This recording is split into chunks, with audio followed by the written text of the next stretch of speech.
ഈ ഒരു ഐറ്റം വീട്ടിലുണ്ടാക്കിയിട്ടുണ്ടെങ്കിൽ എത്ര പെട്ടെന്ന് പാത്രം കാലിയാവുമെന്ന് മാത്രം ചോദിച്ചാൽ മതി. അത്രയ്ക്കും ടേസ്റ്റാണ് കേട്ടോ. ഒരു പാൻ ചൂടാക്കാൻ വെച്ചു, എന്നിട്ട് കുറച്ചധികം ബട്ടർ ചേർത്ത് കൊടുത്തു. ചെറുതായിട്ട് അരിഞ്ഞേക്കുന്ന ഉള്ളി ചേർത്തിട്ട് നന്നായിട്ടൊന്ന് വഴറ്റിയെടുക്കുക. ഉള്ളിയുടെ കളറൊക്കെ അത്യാവശ്യം മാറി ബ്രൗൺ ഒക്കെ ആയി തുടങ്ങുന്ന സമയത്ത് മഷ്റൂം ചേർത്ത് കൊടുക്കാം.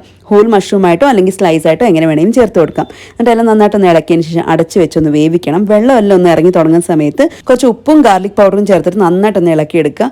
ഗാർലിക് പൗഡറിന് പകരം നിങ്ങൾക്ക് വേണമെന്നുണ്ടെങ്കിൽ വളരെ പൊടിപ്പൊടിയായിട്ട് അരിഞ്ഞേക്കുന്ന ഗാർലിക് നേരത്തെ തന്നെ ചേർത്ത് കൊടുക്കുക കേട്ടോ, ഉള്ളി വഴറ്റുന്ന സമയത്ത് തന്നെ. ഇനി ഇതിലോട്ട് കുറച്ച് പാല് ചേർത്ത് കൊടുക്കുന്നുണ്ട്. പാലും കൂടി ചേർത്തിട്ട് എല്ലാം നന്നായിട്ടൊന്ന് ഇളക്കിയിട്ട് ചെറുതായിട്ടൊന്ന് തിളച്ച് വരുന്ന സമയത്ത് നമുക്കിതിലേക്ക് ക്രഷ്ഡ് ചില്ലി ചേർത്ത് കൊടുക്കാം. അതേപോലെ ഒറിഗാനോ അല്ലെന്നുണ്ടെങ്കിൽ പിസ്സ സീസണിങ് ചേർത്ത് കൊടുക്കാം.